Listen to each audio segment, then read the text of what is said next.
Jeremias, Kabanatang 24. Ang Panginoon ay nagpakita sa akin, at narito, 2 bakol na igos ay nakalagay sa harap ng templo ng Panginoon. Pagkatapos na madalang bihag ni Nabucodonosor na hari sa Babylonia, si Jeconias na anak ni Joachim, hari sa Huda, at ang mga prinsipe sa Huda, nakasama ng mga manggagawa at ng mga mangbabakal mula sa Jerusalem, at mga dala sila sa Babylonia. Ang isang bakol ay may totoong mga mabuting igos, na parang mga igos na mga unang hinog, at ang isang bakol ay may totoong masasamang mga igos, na hindi makain, na nga pakasama.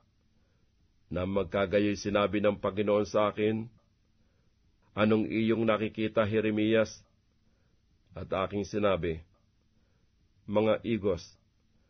Ang mga mabuting igos, totoong mabuti, at ang masasama, totoong masama na hindi makakain, dahil sa nangapakasama.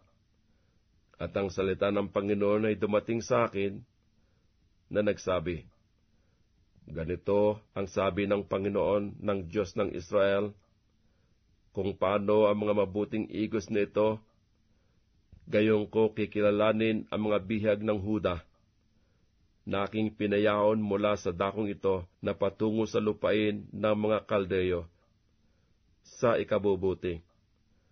Sapagkat aking itititig ang aking mga mata sa kanila sa ikabubuti, at aking dadalin sila uli sa lupaing ito, at aking itatayo sila, at hindi ko itutulak sila, at aking itatatag sila, at hindi ko paalisin.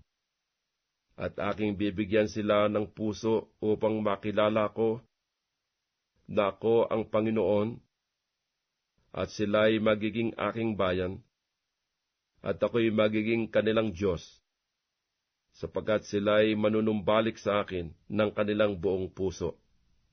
At kung paanong ang masasamang igos na hindi makakain dahil sa nangapakasama, tunay na ganito ang sabi ng Panginoon, sa gayoy pababayaan ko si Sidikiyas na hari sa Huda, at ang kanyang mga prinsipe, at ang nalabi sa Jerusalem, na naiwan sa lupain ito, at ang nagsisitahan sa lupain ng Ehipto. Akin silang pababayaan upang mapahapay na paruot parito sa gitna ng lahat na kaharian sa lupa sa ikasasama, upang maging kakutyaan at kawikaan, kabiruan at sumpa sa lahat ng dakong aking pagtatabuyan sa kanila. At aking pararatingin ang tabak, ang kagutom at ang salot sa gitna nila, hanggang sa sila'y mga lipol sa lupain na ibinigay ko sa kanila at sa kanilang mga magulang.